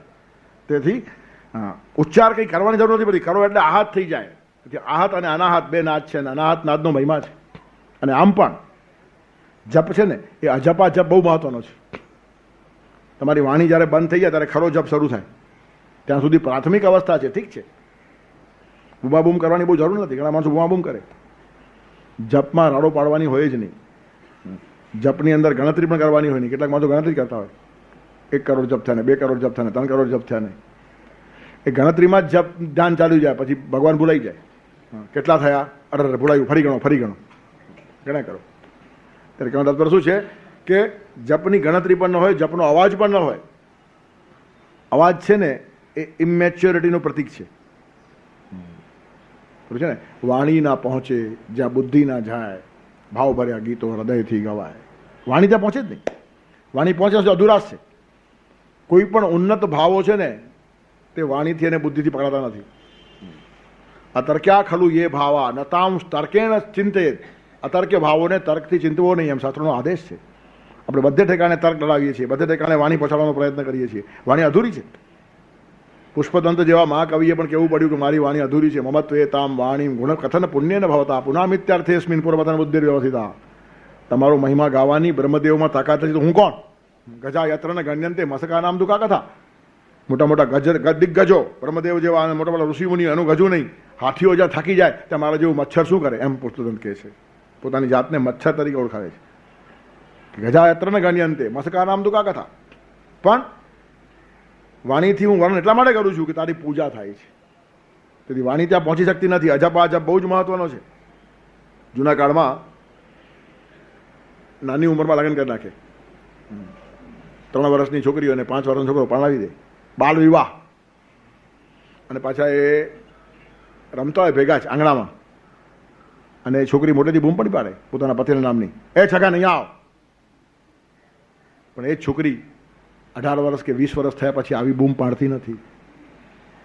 પછી એનું પતિનું નામ પણ બોલાય કે પૂછો ના વિશે તો શરમાઈ જાય, એની આંખો ઢળી પડે. યા તો વાંચો નિવર્તનતે અપ્રાપ્ય મનસાસા. વાણી બંધ થઈ જાય. હવે આજે બહુ નામો બોલતા હશે તો હજી 42 છે એમ નક્કી થયું છે, વિકાસ થયો નથી. લજ્જામાં એક કાવ્ય છે, શરમમાં એક કાવ્ય છે, મર્યાદામાં એક કાવ્ય છે. તેથી જેમ ઉંમર વધે ને તેમ સંકોચ નિર્માણ થાય, તેમ જપમાં પણ જેમ મેચ્યોરિટી આવતી હોય ને તેમ સંકોચ નિર્માણ થાય. તેથી રાડો પાડી પાડીને શ્રીરામ જયરામ જયરામ બોલતા છે. બિચારા હજી 3 વર્ષ ને 5 વર્ષના છે, આંગણામાં રમે છે, હજી 18 વર્ષની ઉંમર થઈ નથી. પરિપક્વતા જ્યારે આવી જાય ત્યારે નામ લેવામાં પણ સંકોચ થાય. અને જેના માટે પ્રેમ હોય તેનું નામ લેવાય જ નહીં. તો છે આત્મનામ ગુરુર નામ નામાતિ કૃપણાશ્ચ છે શ્રેયસ કામો ન ગૃહણીયાત જ્યેષ્ઠા પુત્ર કરત રહ્યો હો. આટલા નામો લેવાય નહીં. આત્મનામ પોતાનું નામ બોલાય નહીં. હું આમ ને હું આમ. કેટલાક માણસો પોતાની ઓળખાણ આપે. સેલ્ફ ઇન્ટ્રોડક્શન એ ભારતીય પરંપરા નથી. ભારતનો કોઈ માણસ કોઈ દિવસ પોતાની ઓળખાણ આપે જ નહીં. હિંમત ઓળખી લો, ભેગા રહેશું આપણે, એમાં છે શું ઓળખાણ શું આપવાની હોય. તેથી સેલ્ફ ઇન્ટ્રોડક્શન છે ને એ પાશ્ચાત્ય પરંપરા છે. તેથી આત્મનામ પોતાનું નામ બોલાય જ નહીં. ગુરુનું નામ પણ બોલાય નહીં. એનું કારણ હું ફલાણા ગુરુનો ચેલો માટે મને મહત્વ આપો એટલે ગુરુના નામે ચરી ખાવું છે. ખરો શિષ્ય એ કહેવાય છે ગુરુનું નામ ઉચ્ચારે જ નહીં. એના પોતાનામાં ગૌરવ નિર્માણ થવું જોઈએ. બાપનું નામ પણ બહુ ન ઉચ્ચારે. ઉત્તમ આત્મન ખ્યાતા પિતુ ખ્યાતાશ્ચ મધ્યમાં. ઉત્તમ પોતાના નામે ખ્યાતિ પામે તે ઉત્તમ, અને બાપનું નામ વાપરે તે મધ્યમ થઈ ગયો, નીચે આવી ગયો એક સ્ટેપ. તેથી આજકાલ એક ફેશન છે, લોકો બાપનું નામ લખતા નથી. સારી વાત છે, પણ એ સમજ્યા વગર કરે છે આવું. સમજીને કરતા તો વાત જુદી છે. મને કોઈની પણ ખ્યાતિ મારી પછવાડે જોઈતી નથી. બાપા પ્રત્યે મને આદર છે, ઋણ છે, તેની પૂજા હું મારા ઘરમાં કરીશ, પણ બહાર એનું નામ વટાવી ખાઈશ નહીં. પણ લોકો વટાવી ખાય. એક જણાએ દેવાળું કાઢ્યું, બહુ 20-25 વર્ષ પહેલાંની વાત. તે વખતે રૂપિયાની કિંમત હતી. 20-25 લાખ રૂપિયા ગામના ખાઈ ગયો. ત્યારે ઘણાએ કીધું કે પેટી ઉપર તારા બાપનું નામ છે, આ શોભે છે, અને તારી પાસે પૈસા નથી એવું નથી, થોડાક તો છે, કંઈક ચૂકાવ, 4 આના 8 આના કંઈક 4 માણસોને બેસાડીને કંઈક કરવું જોઈએ. તું 20 લાખ ના આપે તો 10 લાખ આપ. ત્યારે છોકરાએ કીધું કે બાપના નામે હું 20 લાખ ખાઈ ગયો, હવે 10 લાખ જો પાછા આપું તો મારા બાપની કિંમત 10 લાખ થઈ કે નહીં? હું ખાઈ ગયો 20 લાખ તો બાપના મને 20 લાખ ભર્યા, હવે 10 જો પાછા આપું તો મેં મારા બાપની કિંમત ઘટાડી, આમ થાય કે નહીં? હવે આવા લોકો પાક્યા હોય તો બાપનું નામ વટાવી ખાઈશ નહીં એમ કહેનારી એક હાઈટ જુદી છે. ઉત્તમ આત્માના ખ્યાતા શ્લોક જુદા સંદર્ભમાં સમજવું જોઈએ. તેથી આત્મનામ ગુરુર નામ, આત્મા પોતાનું નામ લેવાય નહીં, ગુરુનું નામ લેવાય નહીં. નામાતિ કૃપણસ્ય છે, અતિ કંજૂસ માણસનું પણ નામ લેવાય નહીં. આપણે કહીએ છીએ કંજૂસ માણસનું નામ સવારના પરમાં લો તો આખો દિવસ ખાવા ન મળે. તેથી કંજૂસ માણસ એટલો ખરાબ માણસ છે કે એનું નામ પણ લેવાય નહીં. સૌથી વધારે ખતરનાક માણસ હોય તો કંજૂસ અને લોભી માણસ.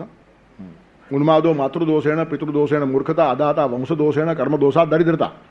રામાયણ કહે છે છોકરો ઉન્મત્ત થાય ને ઉન્મત્ત તો માનો દોષ.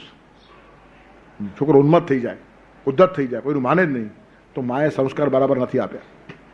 થોડુંક માએ કડક થવું જ જોઈએ. ખાલી લાલન નહીં, પાલન પણ કરવાનું છે.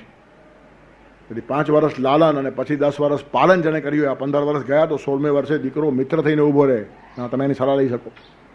તેથી ઉન્માદો માતૃદોષ એનો, અને છોકરો જો મૂર્ખ થાય તો બાપનો દોષ, કારણ કે એક કામ બાપનું છે શિક્ષણ આપવાનું. પિતે દેવતું મંત્રદ, મંત્ર દીક્ષા બાપા આપે. તેથી છોકરો ઉન્મત્ત થાય તો લાડકોડ હંમેશા મા વધારે કરે, તો છોકરો બગડે. તેથી ઉન્મત્ત થાય તો માનો દોષ, મૂર્ખ થાય તો બાપનો દોષ, અને કંજૂસ થાય તો 7 પેઢીનો દોષ. આખી પરંપરા ખરાબ હોય ને તો જ ઘરમાં એકાદ કંજૂસ માણસ પાકે. તેથી અતિકૃપણ માણસનું નામ જ લેવાય નહીં.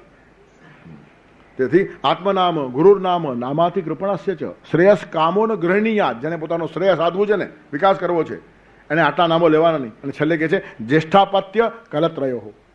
જ્યેષ્ઠ અપત્ય, મોટો દીકરો તેનું નામ ન બોલે. એનું કારણ આત્યંતિક પહેલો દીકરો છે. તેથી ઘણા ઘરમાં છોકરાઓના નામ બાબુ ને કાકુ ને આવા પાડી દે, પછી નામ જુદું હોય પાછું, પણ આવું કંઈક બોલે એનું કારણ પેલું નામ લેવાય નહીં. અને કલત્ર એટલે પત્નીનું નામ લેવાય નહીં. પત્નીએ પતિનું નામ લેવાનું નહીં એવું શાસ્ત્રોમાં લખેલું નથી. પતિએ પત્નીનું નામ લેવાનું નહીં એવું લખેલું છે. આપણે ત્યાં ઊંધું ચાલે છે. હા, પતિ પત્નીનું નામ લેતો હોય છે અને પત્ની ઉલટાની લેતી નથી. એમાં બી સાયકોલોજી છે.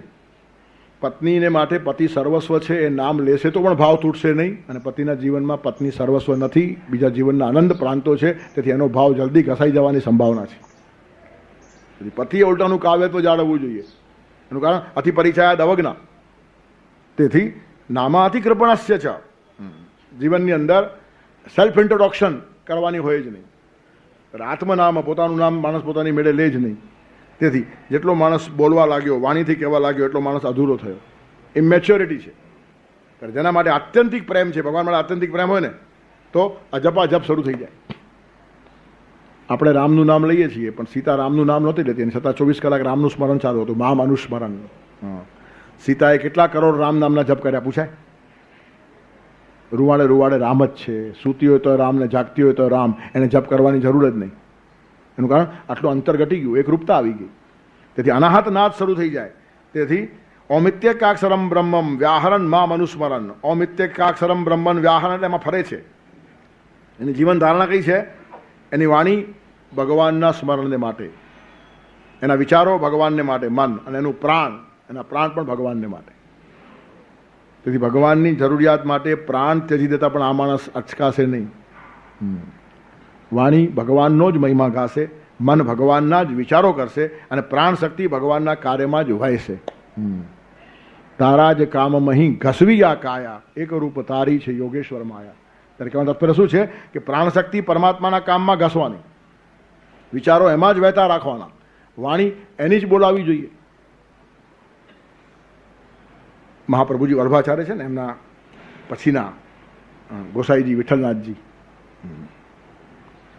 એમણે એક વખત તાનસેનને નિમંત્રણ આપ્યું સંગીત ગાવાને માટે. તાનસેને બહુ સરસ સંગીત ગાયું, બહુ ખુશ થઈ ગયા. પછી પુરસ્કાર આપે તો તાનસેનને એમણે 500 સોનામોર આપી અને સાથે એક કોડી આપી એટલે તાનસેને કીધું કે સોનામોર તમે આપીએ તો મને સમજાયું, તમે મારી કદર કરી, મને પુરસ્કાર આપ્યો, પણ ઉપર આ કોડી મૂકી એ મને ધ્યાનમાં નહીં આવ્યું. એનો સંકેત શું? તો એનો સંકેત એ છે કે પરમાત્માએ તને જે શક્તિ આપી છે, સંગીત શક્તિ, તે ખીલવી છે, સરસ રીતે આગળ વધારી છે, વિકસાવી છે, એનાથી ખુશ થયો. એના 500 સોનામોર. પણ એ સંગીત ભગવાન માટે ન વાપરતા બાદશાહ માટે વાપરે છે, તેથી એની કિંમત કોડીની છે એ સમજાવવાને માટે ઉપર કોડી મૂકી છે. તેથી વાણી શા માટે વાપરવાની? ભગવાને આપેલી વાણી છે. વક્તા જ્યારે બોલવા લાગે ને, પ્રભુનો મહિમા ગાવાની તમે શરૂઆત કરો ને, કે સરસ્વતી દોડતી આવીને તમારી જીભ પર બેસી જાય. એનું કારણ પ્રભુનો મહિમા ગાવાનો સરસ્વતીને પણ બહુ મન છે. લિખતી અધિગ્રહિત્વા શારદા સર્વકાલમ તદપિ તવ ગુણાનામ ઈશપારમ નયાતિ. ત્યારે સરસ્વતી, જે માણસ પ્રભુનો મહિમા ગાવા લાગે, વ્યાસપીઠ ઉપર બેસે, તેની વાણી ઉપર સરસ્વતી આવીને બેસે, અને તે માણસ ભગવાનના મહિમાને બદલે અસ્તવ્યસ્ત હલકા માણસોની ખુશામત કરવા લાગે, ત્યારે સરસ્વતીને અતિશય આઘાત લાગે, જેવી આવે તેવી પાછી જાય કે શેના માટે આવી અને આ શું બકવાસ કરે છે. અને તેથી વ્યાસપીઠ ઉપરથી કોઈ જીવતા માણસની નિંદા સ્તુતિ કરાય નહીં, પરમાત્માને છોડીને બીજો વિષય જ નહીં. વાણી વેચાય નહીં. સરસ્વતી એ વેચવાની ચીજ નથી. વેચાઈ જવા કરતાં તો વહેંચાઈ જવામાં લિજ્જત છે. માં જેમ પ્રસાદ આપે ને, તેમ સરસ્વતીનો પ્રસાદ છે. પ્રસાદની કિંમત ન હોય, પ્રસાદ એમને એમ મળે, વસ્તુઓની, પદાર્થોની કિંમત હોય. તેથી મંદિરમાં કિંમત ન હોય, દુકાનમાં કિંમત હોય. હવે મંદિરોમાં પણ કિંમત થવા લાગી છે. રીતસર પ્રસાદના ભાવ લખેલા હોય, આટલાના આટલા પૈસા, આટલાના આટલા પૈસા. પછી મંદિરમાં દુકાનનો ફરક શું રહ્યો? તેથી મંદિરમાંથી પ્રસાદ મળે, તેમ વ્યાસપીઠ ઉપરથી વ્યાસનો પ્રસાદ મળે, અને પ્રસાદની કિંમત ન હોય.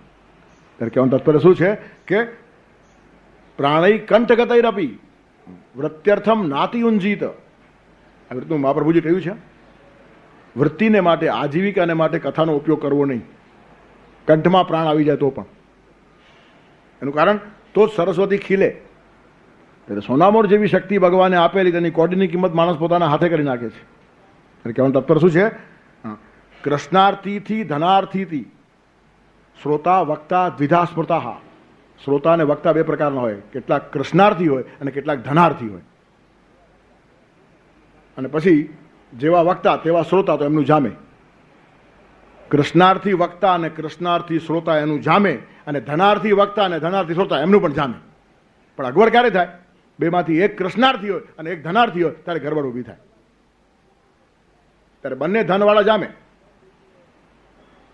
બોલનારને પણ ધન જોઈતું હોય અને સાંભળનારને પણ પોતાનો ફાળો કરવો હોય, તો બેનું બરાબર જામે.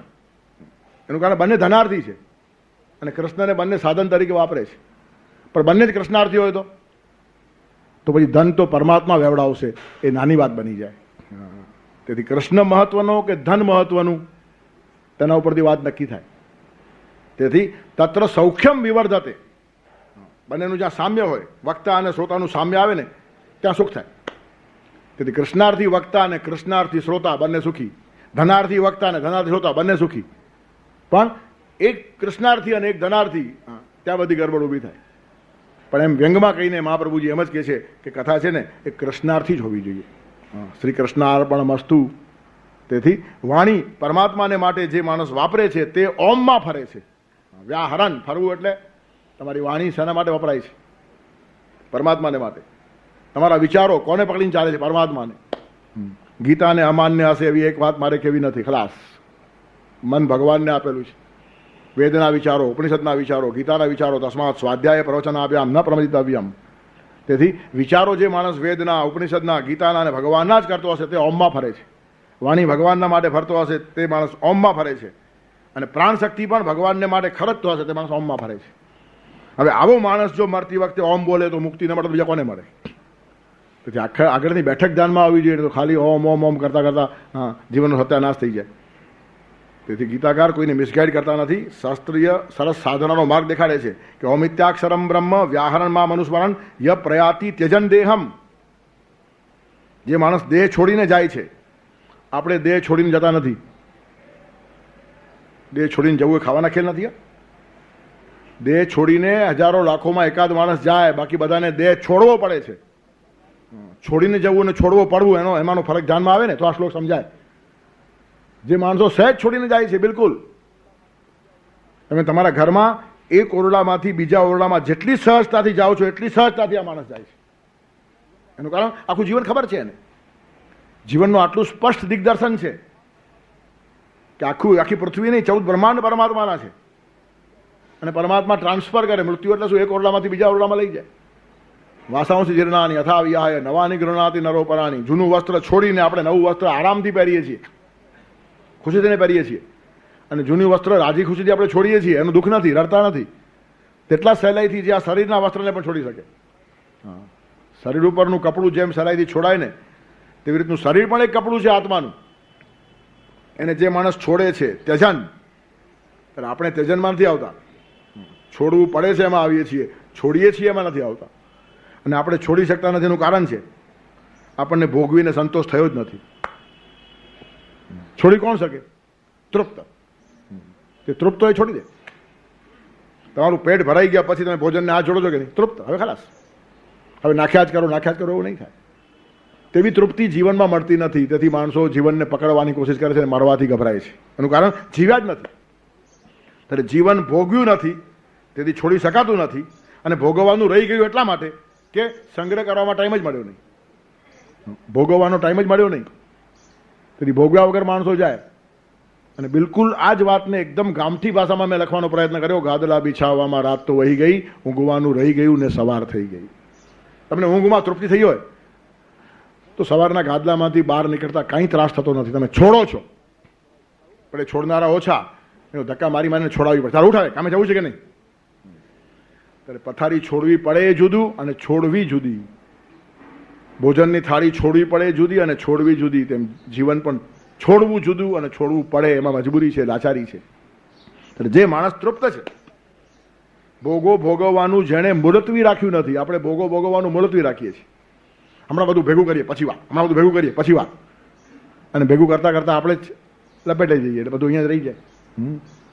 પેલું કે ને મક્ષિકા સંચિતમ મધુ લુબ્ધેનો પાહિતમ દ્રવ્યમ સમૂલમ ચ વિનશતિ.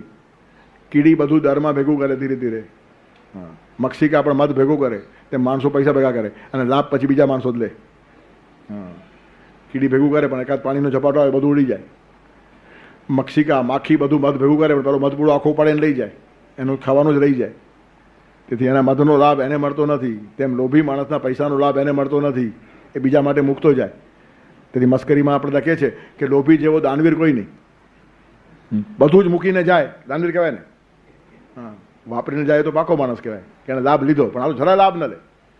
જાણે પારકા માટે જ બધું ભેગું કરવા આવ્યો હોય ને, અને ભાઈ જાય ત્યારે બધું અહીંયા મૂકીને જાય. આ ખરો દાતા કહેવાય. ત્યારે કહેવાનું તાત્પર્ય શું છે કે જીવવાનું જ રહી જાય.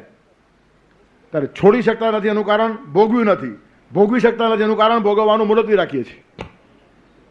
તેથી જે કંઈ કરવાનું તે આજે કહો ને કાલ કોણે દીઠી છે.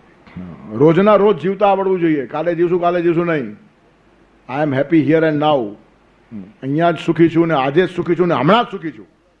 5 વર્ષ પછી સુખ આવશે ને 10 વર્ષ પછી સુખ આવશે એની રાહ જોયા કરો. કોઈ દી આવતું જ નથી. કાલ કોઈ દી આવતી જ નથી. અને એટલે જ વેપારીઓ બોર્ડ મારે છે, આજે રોકડા કાલે ઉધાર. એનું કારણ કાલ આવે જ નહીં. આ બોર્ડ પરથી પણ શીખવા જેવું છે કે જે થશે તે આજે, જે કંઈ કરવાનું તે આજે કહો ને કાલ કોણે દીધી છે. તેથી આપણે ત્યાગી શકતા નથી એનું કારણ ભોગવ્યું નથી. ને ભોગવ્યું એટલા માટે નથી કે ભોગવવાનું હંમેશા મુલતવી રાખ્યું છે. ત્યારે આ માણસો સહજતાથી છોડે. અમરેના સંત મૂળદાસ, એમનો દેહાંત થયો. લોકો લઈ જતા હતા એમને. ત્યાં જે ગામમાંથી એક કન્યા પરણીને સાસરે જવાની હતી, ત્યારે ગામના લોકોએ કીધું કે આપણે 2 લોકોને વિદાય ના આપી. આજે આપણા ગામમાંથી સંત ગયા છે તો આ છોકરીને કાલે વિદાય આપશે, એમાં શું છે. મૂળદાસને આ વસ્તુ ધ્યાનમાં આવી ગઈ. એ ઊભા થયા, નીચે ઉતર્યા અને પેલી છોકરી પાસે આવીને કહે છે કે 2માંથી કોઈ એકે જવાનું છે ને આજે, તો તું આજે જાય. એનું કારણ હું કાલે જઈશ. એનું કારણ તું તારા પતિને મળવા જાય છે ને હું પણ મારા પ્રિયતમને મળવા જાઉં છું. અને એના માટે કેટલો માણસ અધીરો હોય તે મને ખબર છે, પણ એ અધીરાઈને હું રોકી શકીશ, તું રોકી નહીં શકે. માટે તું આજે જા, હું કાલે જઈશ. આ માણસો ઈચ્છા પ્રમાણે દેહ છોડે છે. અટક્યા ને પાછા કાલે ગયા, એમાં છે શું? તેથી ત્યજન દેહમ, દેહ છોડવો એમના હાથમાં છે. ય પ્રયાતિ ત્યજન દેહમ. આવી રીતનો દેહ છોડીને જે માણસ પ્રયાણ કરે છે, શયાતિ પરમામ ગતિમ, તે પરમ ગતિને પામે છે. પરમ ગતિ એટલે જ્યાં ગતિ બંધ થઈ જાય. આ વિરોધાભાસ સમજાય, સેલ્ફ કોન્ટ્રાડિક્શન છે. અને બધા સત્યો વિરોધાભાસમાં જ સમજાય છે. કોઈ પણ સત્ય તમને એમને એમ સમજાય નહીં, બે સાઈડથી જ બોલવું પડે. એટલે જ ઉપનિષદ કહે છે ને, તદ દૂરે તદવંતી કે ભગવાન કેવા છે? ખૂબ દૂર અને ખૂબ પાસે. વિરોધાભાસથી સમજાય. અતિશય દૂર છે અને અતિશય પાસે છે, અને અતિશય પાસે છે એટલે અતિશય દૂર છે. જે બહુ પાસે હોય તો દેખાય નહીં. તમારો હાથ જેમ જેમ વધારે પાસે આવશે ને તેમ તમારા હાથનો આ વ્યાપ તમને દેખાય નહીં. આમ રાખો તો આખો હાથ દેખાય, પણ જેમ જેમ જેમ જેમ પાસેનો નહીં આવ્યું ને તો પછી આંગળી સિવાય કશું દેખાય નહીં. જેમ જેમ નજીક આવતા હોય તેમ દેખાવાનું ઓછું થાય, દૂરથી વધારે દેખાય. અને તમારા આંખમાં જો એકાદ કસ્તર ગયું હોય ને તો બિલકુલ દેખાય નહીં. એનું કારણ એકદમ પાસે આવી ગયું, હવે બીજાએ જોવું પડે. તેથી ભગવાન એટલો બધો પાસે છે, આંખના કસ્તર કરતાં વધારે પાસે છે, અને દેખાતો નથી માટે દૂરથી દૂર છે. પણ દેખાતો હોય, હા, દેખાતો ના તેથી દૂર ના. દેખાતો નથી માટે દૂર છે એમ સમજો ને, વધારે પાસે છે ઉલટાનું. અને પાસેનો માણસ દેખાય નહીં. ને આપણો અનુભવ છે, આપણા ઘરના માણસોની આપણને કિંમત છે નહીં. એનું કારણ બહુ પાસેના છે. દૂરના માણસો સારા લાગે, દૂરથી ડુંગર અડિયામણા. પણ ઘરના માણસમાં કયા ગુણો છે એ દેખાય નહીં. We take it four granted.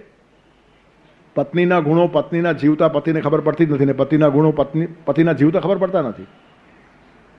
મર્યા પછી જ માણસને ઓળખવાની આપણને કુટેવ છે. તેથી જેટલો માણસ વધારે પાસે આવે તો ઓળખાય નહીં. તેથી પરમાત્મા તો અતિ પાસે છે. શેઠ નોકર, બાપ દીકરો, ભાઈ ભાઈ, ગુરુ શિષ્ય, પતિ પત્ની, એ બધા કરતા નજીકમાં નજીક હોય તો પરમાત્મા. તેથી પરમામ ગતિ આ વિરોધાભાસ શબ્દ છે. એવી ગતિ કે જેનાથી આગળ ગતિ જ નથી. ભમરડો છે ને, ભમરડો જ્યારે ખૂબ ફાસ્ટ પર સ્થિર થઈ જાય ત્યારે પરમામ ગતિ હોય છે. અટકી જાય એટલે પરમા ગતિ. એટલે એનાથી આગળ હવે ગતિ નહીં. ગતિસ્ત્વમ તમે કા ભવાની. શંકરાચાર્ય પણ છેલ્લે આ જ કીધું કે છેલ્લી ગતિ પછી આ, બીજી કોઈ ગતિ નહીં. ત્યારે જ્યાં બધી ગતિઓ અટકી જાય, જ્યાં ગતિની જરૂર જ ન પડે એવી ગતિ સુધી એ માણસ પહોંચી જાય. એટલે આટલો સ્થિર થઈ જાય, પરમાત્મા જોડે એકરૂપ થઈ જાય. તેથી ગયા શ્લોકના બેઠક ઉપર આખો આ શ્લોક ઊભો છે.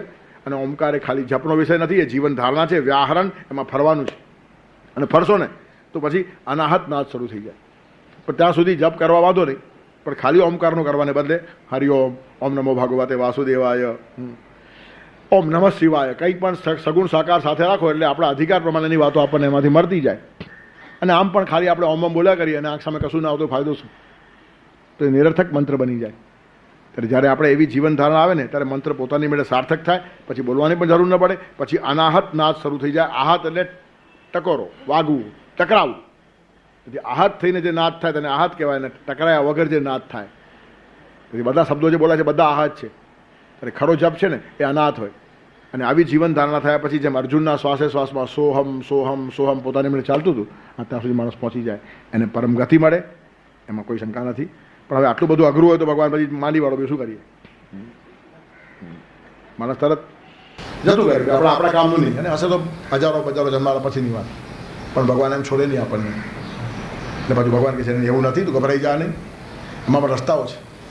તસ્યાહમ સુલભમ પાર્થ. અરે સુલભ કેમ છે દેખાડું. તેથી હવે સહેલો રસ્તો ભગવાન દેખાડે છે.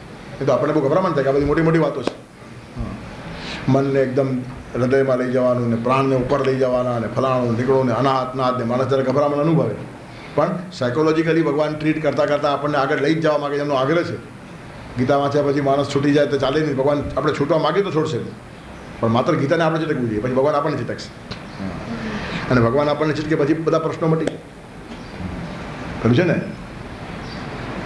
ગઈકાલે એક મેં સાંભળ્યું કે હું તને જોતે તો પછી જોત નહીં દુનિયાને. હું તને જોતે તો પછી જોત નહીં દુનિયાને, અને તું મને જોતે તો જોતી થઈ જતે દુનિયા મને. આપણે જો ભગવાનને જોઈએ તો પછી બીજું કશું જોવા જેવું છે જ નહીં. અને ભગવાન જો આપણને જુએ ને તો આખી દુનિયા આપણને જોતી થઈ જાય. કેટલી કવિઓને પણ મોટી અનુભૂતિ હોય છે કે હું તને જોતે તો પછી જોતો નહીં દુનિયાને, અને તું મને જોતે તો જોતી થઈ જતે દુનિયા મને. તેથી એક વખત ગીતા સાથે ચીટક્યા, ભગવાન સાથે ચીટક્યા તો પછી બધો જ રસ્તો સહેલો છે. તેનું પાલન કરી રાખશું આવતા રવિવારે માટે. અનન્ય ચેતા સતતમ યો મામ સ્મરતિ નિત્યશઃ તસ્યાહમ સુલભ પાર્થ नित्ययुक्तस्य योगिनः वसुदेवसुतं देवं वंशचारूरमर्दनं देवकी परमानन्दं कृष्णं वन्दे जगद्गुरुं गुरुर्ब्रह्मा